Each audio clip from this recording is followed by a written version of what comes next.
Welcome to today's First Impressions video.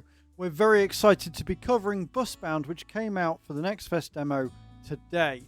We're going to look through the settings, we're going to have a bit of a drive around, look through the options you've got, and see if this is going to be a competitor or a next best driving game for the masses.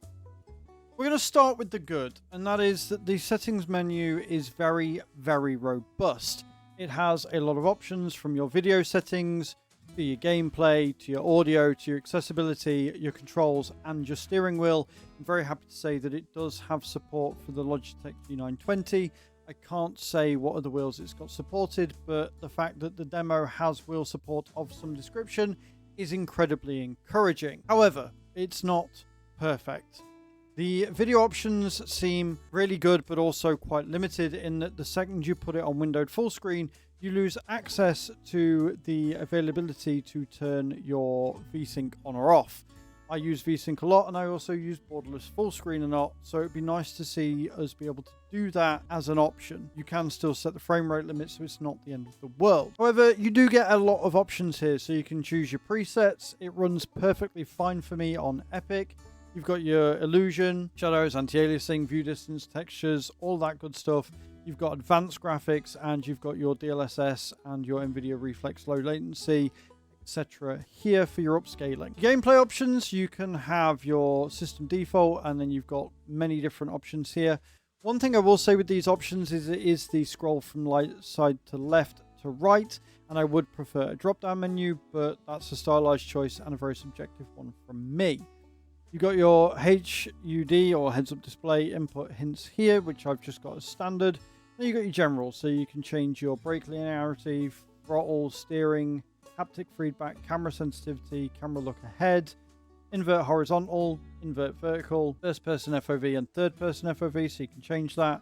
Rich presence, local telemetry, reset tutorial hints, show EULA, and enable analytic. In your audio, everything is set to maximum, but honestly it's not that loud. I've actually kept it on, and you can change your device here if you have multiple audio devices in as well.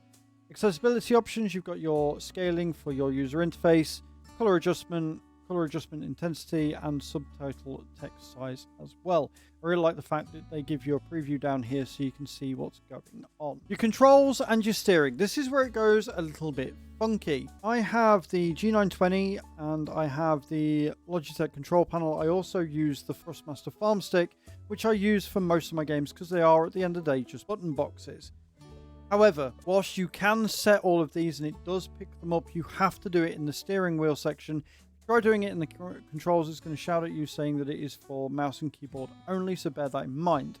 The other issue we have here is that even though I've got my force feedback on and I've set it all to maximum, my wheel is limper than somebody who needs to take certain enhancers to be able to please a lady in the bedroom. What I can do is I can set everything else. So even though it isn't working with the force feedback, I can see what I'm pressing and where, and how things are attacking and how they are responding in game. I can see how good or how bad this is. The problem comes when we come to setting different buttons. Now, a lot of them are preset, which is good. We don't have a preset for the ramp and unlocking doors, and this is something you're going to want to spend a fair amount of time going through and really customizing the experience to you.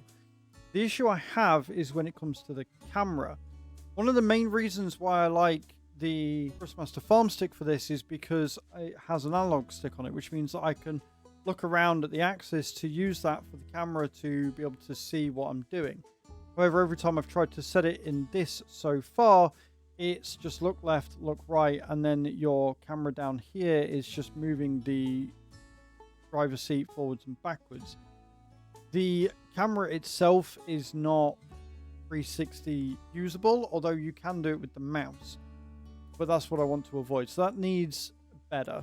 On Euro Truck Simulator, for example, it has two bars, so it has an access bar. So when I use the analog stick, I can set it up to go the right way, and it picks it up. You can see it moving on the screen here, but it doesn't seem to have an option for me to really utilize that, which makes looking around corners and things really, really difficult when I'm trying to not crash.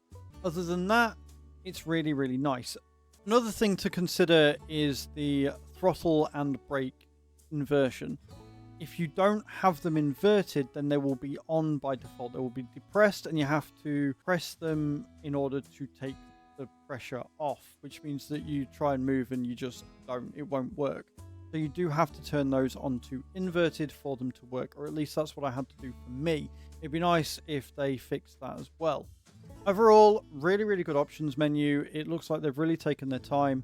Just a few tweaks here and there to really make that user experience much, much better. When you start the game, you'll be taken to the office once you've completed the tutorial. This is where you can sort of set everything up and make it how you want, customize your options, and choose which run you want to do. So you've got your drives, which is all of your routes here, and it will show you what you can do and how you can earn badges and things, which is a way of progressing and getting more money and being able to customize and buy new buses and things. As you can see, we've already got the full 30 of 30 on this route here. Each different thing comes with different routes that you can choose, and it will highlight which ones are there and available. It is a little bit awkward, and all of these options are not choosable. You can choose your routes from here from different areas. Hopefully they make this a little bit better and make this drop down once you actually select it so that you can go from there. You can see here that we've got a new bus stop as well from completing this, which is always nice, and you can edit the line and delete the line from here as well. Up in the top right, you can see that we've got the shift, and then you can see that you can add a line, or you can go down here and play this one. Your garage is pretty much as you would expect. It shows you your bus, it shows you the type of bus, how many doors, and you can see that there are other buses ready to go. I don't think we have many unlocked. You can also paint them and design them from here and stuff, which is always really good. And as you can see, you've got some that you can unlock in the full game. So we have 2 available so far, but as you can see, you can get double deckers and all sorts of really cool stuff. Very excited for this in the full game. You can cycle all the way through. They have a lot of buses to choose from, all different styles and types. There is 17 in total, which is kind of cool. But we're going to stick with this one. You can then customize it. In the customization, you can change the base paint. Again, there are different ones that you can unlock from doing different stars. And you can change the type from metallic, glossy, or carbon fiber, or matte, or pearl. And then you can choose the bottom layer. And you can either have no bottom layer at all, or you can change it so that you've got different lines and stuff. And then you can unlock some later as well. So you've got your circles, things like that, which is really kind of nice. And then finally you've got your top layer, which again, you've got different ones that you can unlock, or your basic like stripes and things, and you can choose them, and it will change the way that the bus kind of looks and feels. It would be nice if you had a few more bits of customization, maybe an extra bike rack on the front or something like that as you get the full game, but we're going to just have to wait and see. And then finally, you've got your driver's guide. If you want to touch up on any of the tutorial or redo anything, you can see how everything works in the game. All in all, pretty damn good, very robust again. It would be nice if you could maybe walk around here, but I understand why you can't. And it would be nice to see more options available on the full game. Like I say, more customization, easier route making, a bit more direction wouldn't be bad either. And here we are in the game. As you can see, the styling of this is really nice. The graphics are very, very high quality. The buses are unbranded, which is a bit of a shame. And as you can see, you can look around. The mirrors are very good. You can put a sunscreen down if you feel like you need it. But we are, of course, at night, so we don't really. And you can see out of each thing, you've got your score in the bottom right, which shows you how well you're doing as a driver. Now, interestingly enough, it looks like I've got a bit of controller drift here, which makes no sense. We're going to knock it into drive, and we're going to pull away and sort of look around as we go. You've got to pull into each of your bus stops, and you get rated on how well you do that. Stop, and then it will come up and tell you what it is that you need to do. Like I say, you get your rating, and if you get a 3-star, then that's always good. Once you've got your passengers on, it will tell you to close and then disengage. Each time you use your indicators, it will come up with a mirror so you can see what's happening, so you don't pull out on traffic you shouldn't. But again, without the use or ability of using the analog stick on my Thrustmaster farm stick, it makes it a bit difficult when it comes to turning corners and seeing what's coming and stuff from in front. From behind is fine, but from in front is kind of important. As you can see, you've got a lot of different options in the bottom left, from your horn to your retarder to your wipers to your beams. We're going to put on there, and it just allows you to have a quick guide to see what it is that you need to be pressing. Everything is usable on the wheel outside of the added extras that we showed you earlier, but again, you can customize those how you see fit. And again, if you want to use a third or second or third item like a button box and stuff, you can do that. It will pick it up. I have got the gear changes linked to both my Thrustmaster farm stick as well as my wheel. I will say that some of the buttons and stuff don't really make sense to me as such, but you get used to them once they're there if you don't really want to mess around and change too much. You will also get graded on other things as you go around. So the premise of this is that the state pays for everything. It pays you your wages, it gives you new buses, all that good stuff. And so all you have to do is worry about driving well.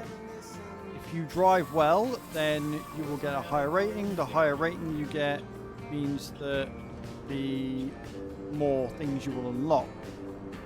So for example, if you stop at a red light or stop at a stop sign, or if you go over a speed bump really slowly and very nicely, then your passengers will be very happy with that and you'll get a higher multiplier. If you go through a red light or don't stop at a stop sign, or if you go over a speed bump at the speed of sound, then they're going to be unhappy with you, and as a result they are going to give you that lower rating. So there is a lot to consider, and it does actually reward you for driving better, which is something a lot of these driving games don't do very well. I know Taxi Life tried it but didn't really do a very good job of it because there was no real benefit to doing it, whereas this, there seems like there is a really good free to get and lots of buses to unlock later on and lots of lines and stuff, and so driving better is really encouraged.